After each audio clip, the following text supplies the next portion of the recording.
Hi. நம்மளது வந்து Samsung fridge 240 litre, கிட்டத்தட்ட 15 வருஷம் ஆகிப்போச்சு.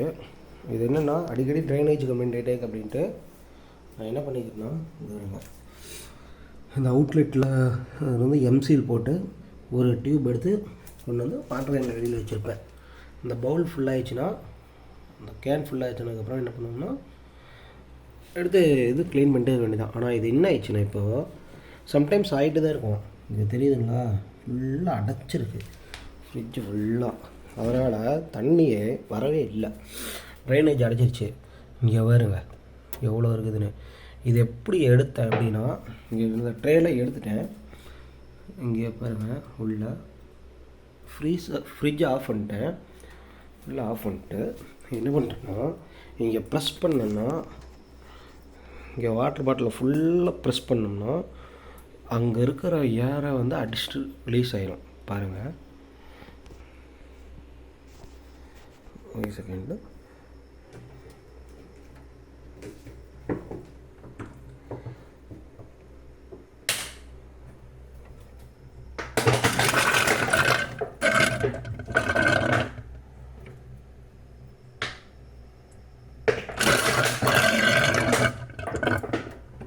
அவங்க பாருங்க,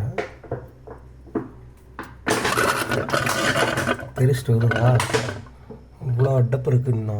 ஆனால் நான் இதை வந்து பின்னாடி எதுவுமே பண்ண போகிறதில்ல.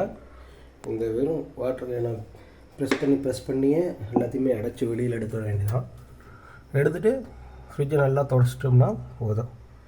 மற்றபடி இந்த ஃப்ரிட்ஜுக்கு பெரிய அளவுக்கு நான் மெயின்டெனன்ஸ் பண்ணுறதே இல்லை.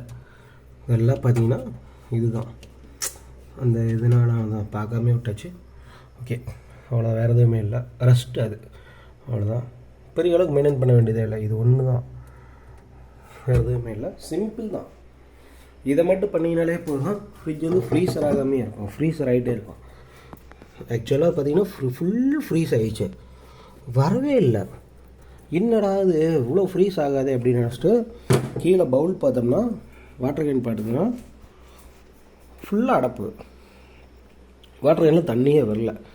அதுதான் இப்போ அடித்து எடுத்து இங்கே வருங்க, தெரியுதா எவ்வளோ இருக்குதுன்னு பாருங்க.